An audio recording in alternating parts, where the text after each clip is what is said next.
Hey, new research out there suggests the use of swear words is linked with increased pain tolerance and increased strength.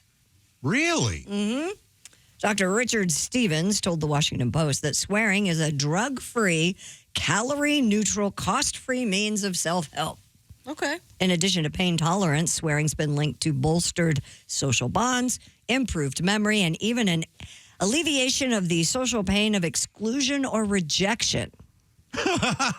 Is that why when comedians are flailing, they start throwing out curse words Christy, sometimes? you nailed it. So true. I mean, that's really interesting. I mean, you think about just the first category was what, pain tolerance? Yes. Yeah.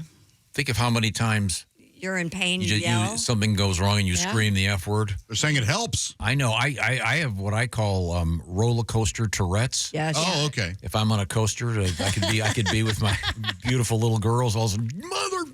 No, if I'm piloting a plane and we're about to hit a mountain, what I'm going to do in the black box, and I hope I have the wherewithal, Right.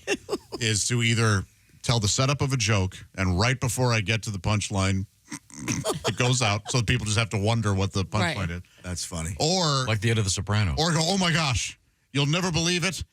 What we're seeing here, this does prove the existence of, and then oh, that's good. I like it. People will just have to guess for the rest of their time. The problem is you're not going to have the You don't think so? opportunity No. to do that. You're not going to have the The wherewithal. only way I'll have the wherewithal is if I chose to fly into the mountain, if it wasn't an accident, because then I could, Yeah. I'm prepared. Yes. I wonder if I should never be a pilot. Yeah, we're missing the part about you never being a pilot. Yeah. I wonder if You guys like when little kids cuss? I do. Real fun. Yeah, but you're not allowed to laugh. You can't laugh at Can't them. laugh. I laugh. Yeah, but I'm then an they uncle, laugh. so I laugh. Yeah, I'm I a bet. bad dad. I laugh.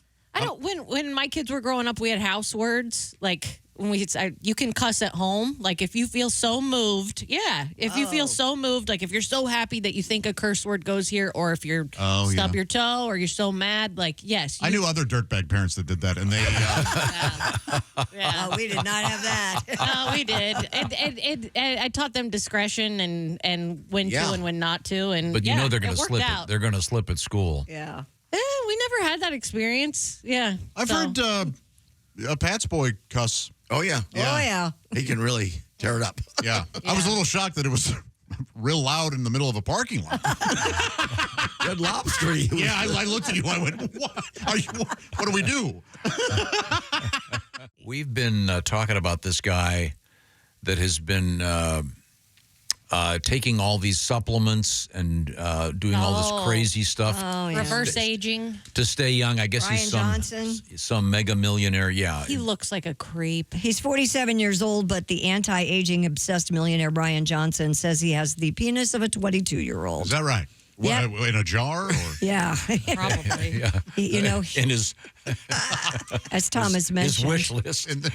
No, He has famously this story's about to get very creepy. Go ahead. Yeah. He has famously spent millions on controversial rejuvenation tactics and contends that his penile health is that of someone more than half his age. He uses a special tracker dubbed the Atom Sensor that monitors erections throughout the night. He explained that, quote, a man's nighttime erections is one of the best important biomarkers in one's entire body. He has an andro age score of a 22-year-old. The billionaire continued, men who do not have nighttime erections are at risk of a 70% greater likelihood of premature death. But I guess I'm going to live forever. How many do you have a night? I don't know. What's the name of the machine? You put your Apple Watch around that? And The it tells you? Atom You Sensor? can actually tape yourself, and Right. if the tape cracks. Oh, there's that. Okay. Or those little paper bands that go around napkins? Oh, yeah. Okay. Here's where it gets creepy. Oh, okay. Mr. Johnson also compared his erection data to that of his 19-year-old son's, No. noting that his son's duration is 2 minutes longer than his own. Wait, all fathers and sons don't do this? Compare boners? No. I mean, that was a Saturday morning. Ritual at your place? That's right. All right, boys. Line up. Down in the basement. That is so creepy. Get your skates on. He also gets Botox in his penis, adheres to a rigid sleep schedule, and has undergone experimental gene therapy. Botox? Yep. Do wieners age? Like, do they look different? Mine doesn't. Wieners kind of do. Testicles don't. Yeah. They just always look every old? baby boy is born with George Burns testes. True. Yeah. I'm not saying I'm aging down there, but I am doing a comb over on the pubes.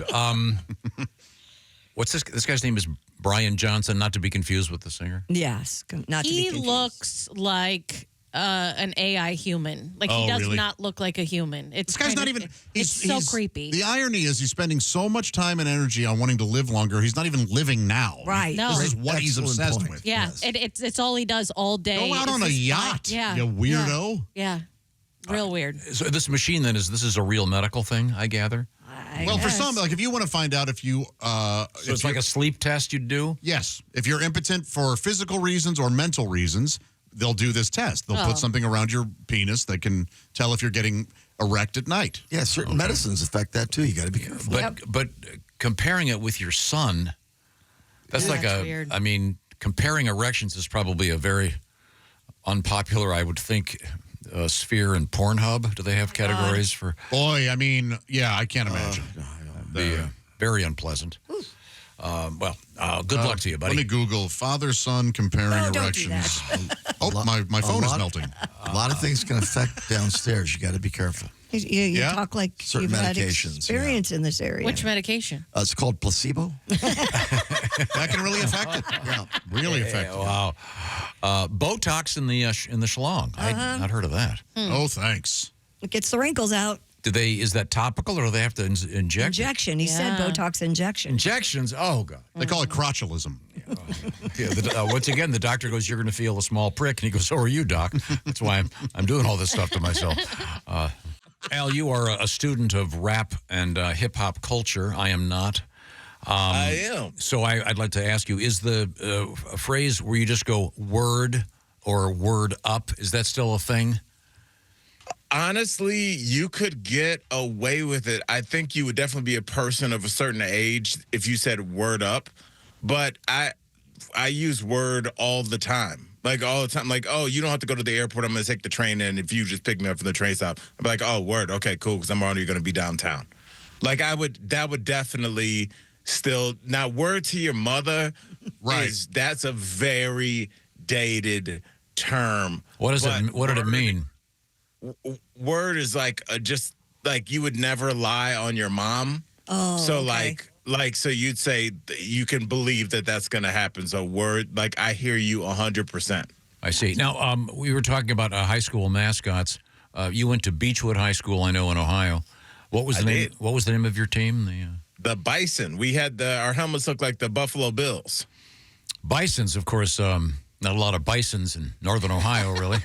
Well, there Not a were at lot. one point. Were there a lot of them back Oh, in the yeah, day? of course. Of course there were. I don't think. I don't think so. Aren't Buffalo? Are they native to the United States? They were. Yeah. Yes. They were. What? That's called the bison. Buffaloes are actually the other ones, the ones that are not, right? What we call like the logo for the Buffalo Bills. That's really a bison, right? Oh, I think so. I think Yeah. Buffalo are We used not. to have buffalo here. Now we have bison. How come no one's a hippo? Like for all the schools and all the animal mascots, hippos are vicious, bro. Hippos kill a ton of people. They're angry and they're gigantic. And they have that weird helicopter turd flying thing. Right. That would be. There is an international soccer team that's the Hippos out of Hungary. Oh yes. Yeah. The hungry. Is that so? I was with you in taking that seriously for way too long. I was like, I'm excited to see this Hungry Hippos team play. They're very good. Now, back to the word up thing, Al.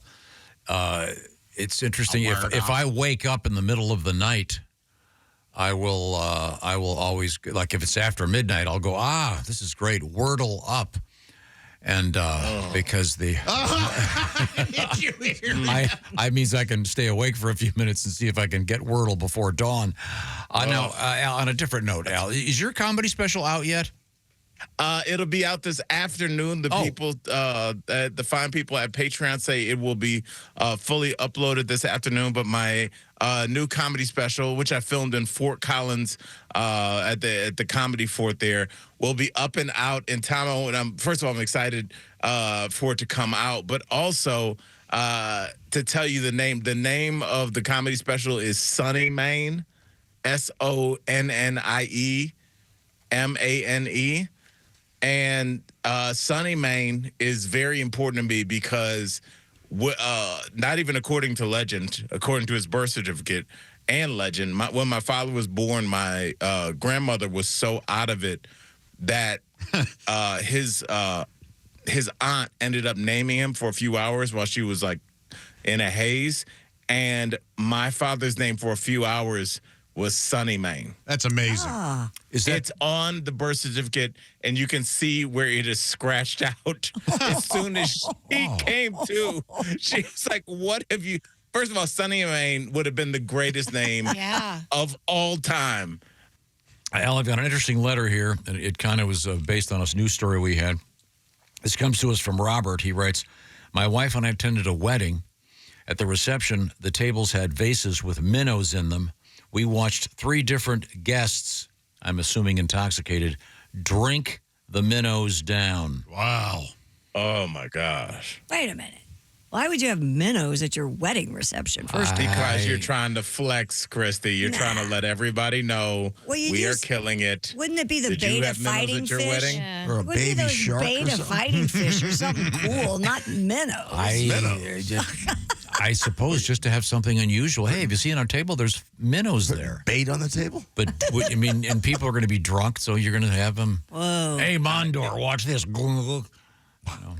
This normally would sound like a story that you'd be like, oh, well, no one really did that. That can't be true. I was at a going away party for one of our DBL staff members, and it was at a place called Adrift here in Colorado, which is like a Hawaiian-themed bar restaurant. Mm-hmm. And some of the flowers that you get on your plate are edible, I guess, and somebody read that. And somebody drunk that was on our show, I look over, and they had eaten the entire place setting of flowers. This was like one of the first parties I went to after I wasn't drinking. I was like, man, I wish I was still drinking. And I looked over and I saw this grown man spit out all these flower petals onto a table at like 6. It was early at happy hour. It was like 6:10. I was like, how are you eating flowers drunk? So I definitely believe this story. If I hadn't seen that, I don't know if I would. I watched him. I watched this professional. I know maybe it's state by state. I thought if it's on the plate, it has to be edible, right? Mm-hmm. Isn't that the rule? Well, yeah, That's the but rule garnish? here. Like, you don't have to eat that. No, you don't have to eat it, but it has to be. You can't garnish it with hemlock. In other words, if it's on the plate, you can assume that someone might be eating it. But I guess so. Doesn't mean it's going to taste good. Now, Al, we have time for you to give me a word of the day, please. All right, Tom, let's do a phrase that I love that you might hear today. Okay. Oh.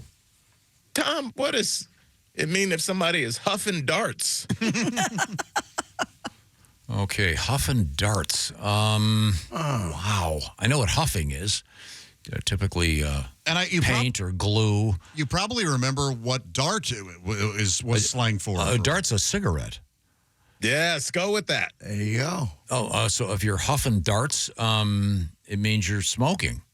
That's it. He's out in front of the building huffing darts. Look at you.